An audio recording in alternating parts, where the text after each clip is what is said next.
나는 특별해야 한다는 생각. 개인적인 개성 표현에서부터 기업의 차별화 전략까지 특별해야 한다는 것, 특별하고자 하는 것은 우리 사회를 움직이는 큰 동력 중에 하나임에 틀림없다. 그 동력으로 인해 개인이나 조직 혹은 한 민족이 성장하고 발전할 수 있는 것도 사실이다. 그러나 남과 다르고 남보다 커지기 위한 성장이 지금 우리의 삶 전반에 심각한 위험을 가져오고 있기 때문에 이제 그 방식과 태도에 대해 근본적인 질문을 해야 할 때가 되었다. 상대적인 특별함은 자기만의 개성을 표현하는 것과는 다르다.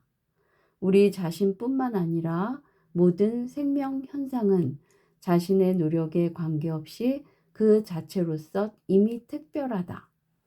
피는 꽃마다 아름다운 것이다. 이것은 절대적인 특별함이기 때문에 다른 대상과 비교할 필요가 없는 것이다. 그런데도 굳이 남과 비교하여 더 특별하고자 하는 이유는 무엇인가? 특별하고자 하는 그 모든 노력의 배후에 있는 근본 동기는 무엇일까? 그것은 기본적으로 주목받고 인정받고자 하는 마음이고 인정받지 못할지도 모른다는 두려움이다. 뒤집어 놓고 보면 열등감의 표현이고 왜곡된 에고의 표현이다. 특별함에 대한 강박 중 가장 심각한 경우가 신이 자신을 특별히 선택했다는 믿음이다. 특히 문제가 되는 것은 작게는 한 가정에서 크게는 한 민족에 이르기까지 문화적, 정서적으로 동일성을 갖는 집단 전체가 그러한 의식을 가지고 있을 때이다. 우리가 흔히 선민의식이라고 부르는 이 현상이야말로 특별함에 대한 강박 중 가장 심각하고 또한 가장 위험하다.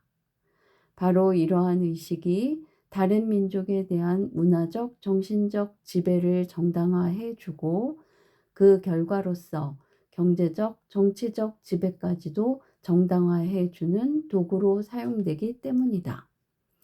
이때 신은 우주 전체를 대표하는 보편적 원리가 아니라 왜곡된 집단적 에고에 지나지 않는다.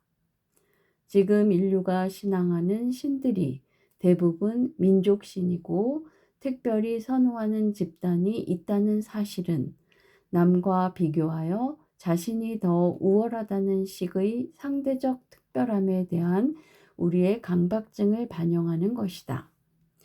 어찌 보면 선민의식은 너무도 자연스럽고 당연한 것이다.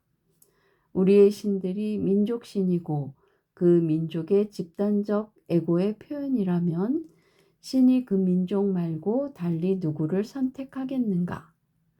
자신의 에고가 자신 말고 특별히 누구를 선택하겠는가? 당신이 자기 자신을 특별하다고 생각하는 것이 지극히 당연하고 자연스러운 일인 것처럼. 그리고 그렇게 해서 자기 민족이나 자기 집단이 가진 능력과 가능성을 나름대로 표현한다고 해서 누가 시비할 것도 없다. 그러나 한 가지 분명히 알아야 할 사실은 스스로가 스스로를 선택한 것이지 우주를 주재하는 보편적 진리가 다른 모든 개인이나 민족과 비교하여 어느 한 개인이나 민족을 우월하다고 평가한 것은 아니라는 사실이다. 신이란 어느 한 집단이나 민족에게 선이라고 정의된 가치의 총합을 의미한다. 신은 그러한 가치 체계로서의 정보이다. 그러한 가치 체계 혹은 신념 체계가 집단적, 민족적 에고를 표현하는 것일 때 그것은 지구를 통합할 수 있는 중심 가치가 될 수 없다. 물자를 실어 나르는 수송 체계나 정보를 전달하는 통신 체계는 기술적인 수준에서 보자면 하나의 통합된 세계를 현실화시킬 수 있을 만한 수준에 이르러 있다. 그러나 그러한 기술적 조건에 비추어 지구를 하나의 세계로 통합할 만한 정신이나 가치는 없다.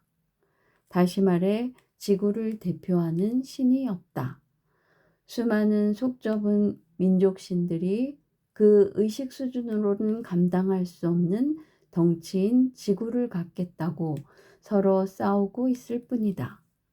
선민의식이란 이러한 현실을 반영하는 왜곡된 집단의식이다.